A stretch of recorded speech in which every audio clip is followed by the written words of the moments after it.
Во изминатите неколку години, во повеќе наврати јавно предупредував на опасностите кои се закануваат по стабилноста на Република Македонија и по суверенитетот на граѓаните на Република Македонија. Со длабоко жалење констатирам дека овие мои предупредувања беа игнорирани, а резултатот од тие игнорирања денеска сите го чувствуваме. Денеска ви се обраќам вам, на граѓаните на Република Македонија, со цел да ги разобличам сите лаги, конструкции и црни сценарија со кои бевме бомбардирани во изминатиот период. Од почетокот на мојата функција, одговорно ја представувам државата и убеден сум дека само со чесен и транспарентен пристап ќе можеме да се спротивставиме на лагите за наводна вмешаност на мојот кабинет, Армијата на Република Македонија и Агенцијата за разузнавање во настаните околу 27 април. Почитувани, во кабинетот на председателот на Република Македонија никогаш не се разговарало, нити се размислувало за прогласување на воена или вонредна состојба. Со тоа ги отфрлам и сите шпекулации дека меѓународната заедница вршила каков било притисок врз мене да одстапам од некаков наводен план за прогласување на воена или вонредна состојба. Во овој момент јавно ги повикувам странските представници да излезат и да ги посочат тие кои ми вршеле притисок. Сценарио за воена и вонредна состојба немало, освен ако во Република Македонија не функционирал паралелен врховен командант на вооружените сили и паралелен генералштаб на Армијата на Република Македонија. Вистинското прашање е кому во тие моменти му одело во прилог да го злоупотреби кабинетот на председателот и да креира лажна перцепција за прогласување на воена или вонредна состојба. Оние кои ме обвинуваат и создаваат лажни вести со цел да ја делегитимираат институцијата председател, ги упатувам на член 124 од Уставот, каде стои дека воена состојба настапува кога предстои непосредна воена опасност од напад врз Републиката, кога Републиката е нападната или е објавена војна. Согласно член 125 пак од Уставот, вонредна состојба настапува кога ќе настанат големи природни непогоди или епидемии. Почитувани мои граѓани, на 27 април немавме ништо од ова. Година и пол, јас, како председател на Република Македонија и мојот кабинет сме постојана мета на лажни вести и лажни конструкции со цел по секоја цена да не вмешат во настаните од 27 април. Од 21 април 2017 година, без никакви докази и индиции, се обвинува кабинетот на председателот на Република Македонија. Се вршат притисоци и закани кон мене со цел да подклекнам и да одстапам од моите ставови во врска со политичките случувања во Република Македонија и политиките кои ги спроведува актуелната влада. По кој знае кој пат повторувам дека нема да одстапам од моите ставови. Деновиве сме сведоци дури и на важни искази дадени во судскиот процес за настаните од 27 април. Прво сакам да укажам дека за давање лажен исказ пред суд кривично се одговара. Второ, ги охрабрувам сите оние кои ме обвинуваат слободно да се обратат до надлежните институции, Министерството за одбрана, Армијата на Република Македонија, Агенцијата за разузнавање, Управата за безбедност и контраразузнавање и други институции кои се споменуваат и да побараат веродостојни информации за планските и дневните активности на секој старешина, командант и војник. Ови институции треба да одговорат на прашањата каде биле одговорните лица на 27 април или предходно и дали постојат какви било административни записи за подготовки на некакви сценарија за воена или вонредна состојба.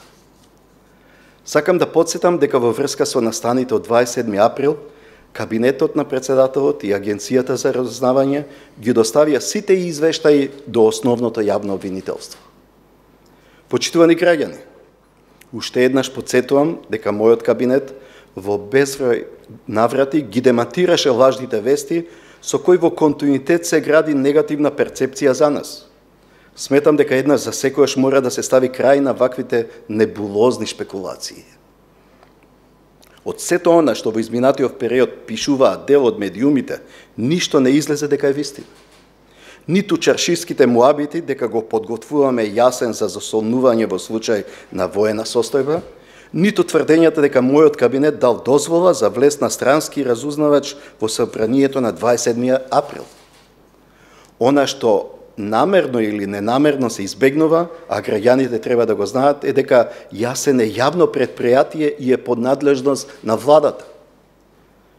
И овој факт е лесно проверлив. Отфрлен и обидот да се прикрие непрофесионализмот на странски разузнавач под изговор дека кабинетот му дал дозвола за влез во Македонското собрание. Истовремено, обвинителката Вилма Рускоска јасно потврди дека јавното обвинителство нема докази за вмешаност на кабинетот на председателот во настаните од 27 април. Генералштабот на армијата на Република Македонија исто така демантираше инволвираност во настаните од 27 април и повика на транспарентност во доставување на информации во врска со овие настани. Исто така и Агенцијата за разузнавање најостро ги осуди сите облици за вмешување на агенцијата во конструкции и лажни вести. Почитувани граѓани, овде би сакал јавно да прашам: дали исказите на обвинетите се порелевантни од тврдењата на надлежните институции и носителите на јавни функции? Истовремено, ако Генералштабот јасно и недвосмислено демантираше инволвираност околу настаните на 27 април или какви било сценарија за воена или вонредна состојба, не можам а да не поставам уште едно прашање пред целата македонска јавност. Во периодот кога деновите пред доставување на официјална покана за членство во НАТО се одбројуваат, кому му одговара да ја деградира армијата која го ужива најголемиот углед меѓу вас, граѓаните, но и е единствената институција за која нема забелешка во исполнувањето на критериумите и стандардите на НАТО. Само да подсетам дека како председател на Република Македонија, уште пред 2 години укажав дека УБК е главното жариште на генерирање на сите политички и безбедносни кризи во Република Македонија. И по 3 години од диагнозата на Прибе, болеста не е отстранета. Ако УБК се дрзнува без никакви основи да ги следи активностите на мојот кабинет и да ме става мене како председател во службени белешки, кои опишуваат непостоечки настани, се плашам од помислата што се случува во ова институција и како се креираат извештаи со фиктивни извори за да се постигне определена цел. Со планиран истек на класифицирани податоци се гради важна перцепција за да на крај се конструира судско-полициски случај. Од друга страна, сакам да потенцирам и дека во изминатиот период сме сведоци на неказнивост по планирано истекување на класификувани документи од УБК. За ова ги повикувам надлежните институции да дејствуваат и санкционираат вакви појави, која загрозуваат националната безбедност. На крајот, констатирам дека ова не е ништо друго, освен класична хајка и линч со очајно смислено сценарио против мене, мојот кабинет и наведените институции. Ве уверувам дека со нарачани лажни искази и генерирање лажни вести нема да се прикрие реалноста и вистинските нарачатели на настаните од 27 април. Кабинетот на председателот не е дежурна служба за давање алиби. Ви благодарам. Ве молам сега кој има прашање да постави. Кои се според вас вистинските нарачатели? Тоа судот ќе го каже. Дали на 27 април ваш советник од вашиот кабинет бил на основниот кат во зградата на ВЛРД и делал инструкции за постапување? Не. Кога последен пат бевте во Јасен?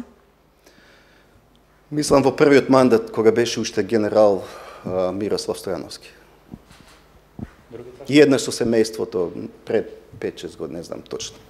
Колку сте сигурни дека никој од кабинетот не бил таа вечер на основниот кат во зградата на Вона Радојанова? Мислите на генералниот секретар? Мислам на советник од Советник не, генералниот секретар, да, и тој за тоа има дадено извештај во кај јавниот обвинител. И има исказ целосе. Преземени кабинетот на председателот соодветни мерки против истекувањето на класифицирани информации во јавност. Од каде? Од кај вас?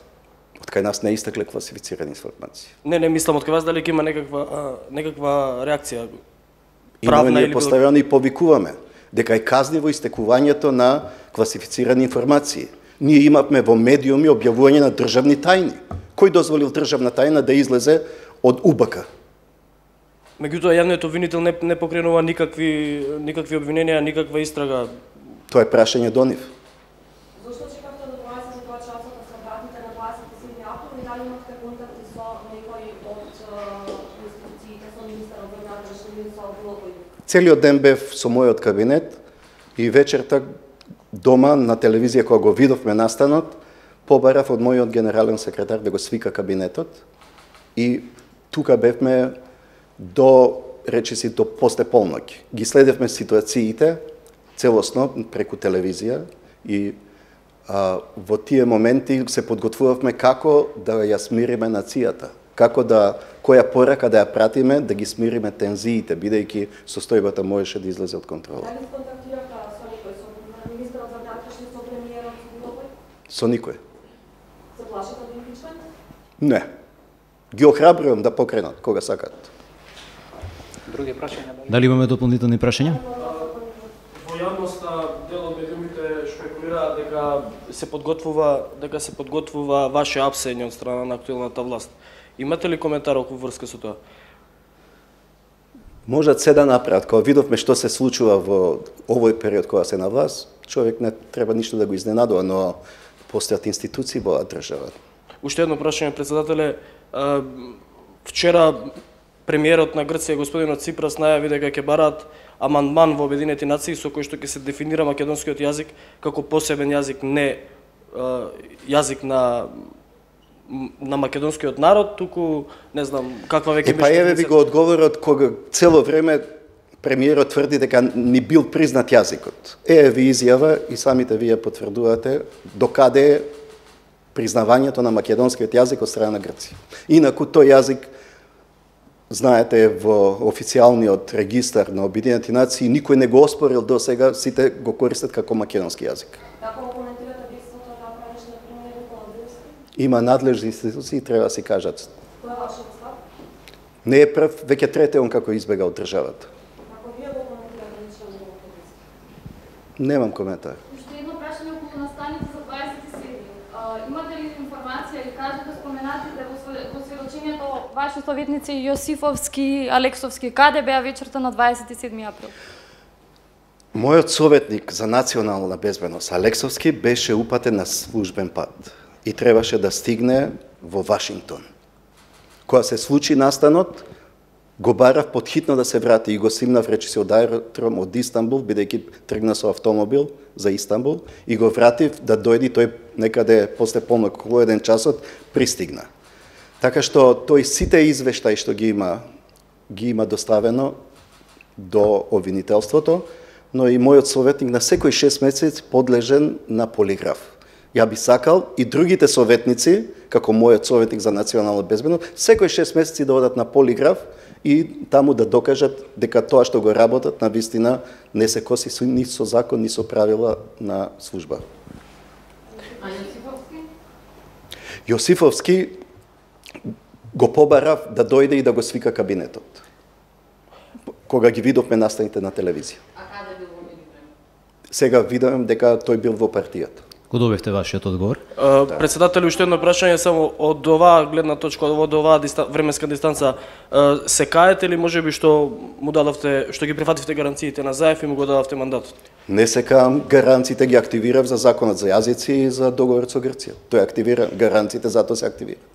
Ви благодарам, председател. Разговарахте на снимката со Кирил Божиновски и Милијана Киевски, дали тоа Кирил Божиновски уопште нити се јавил, нити дошол. А Милијана Киевски заедно со Пешевски дојдоа со една иницијатива која беше во прилог на релаксирање на односите, односно помирувањето во државата и подоцна тоа излезе во јавноста како апел, како текст. Дојдоа да се консултираат како со председател на држава.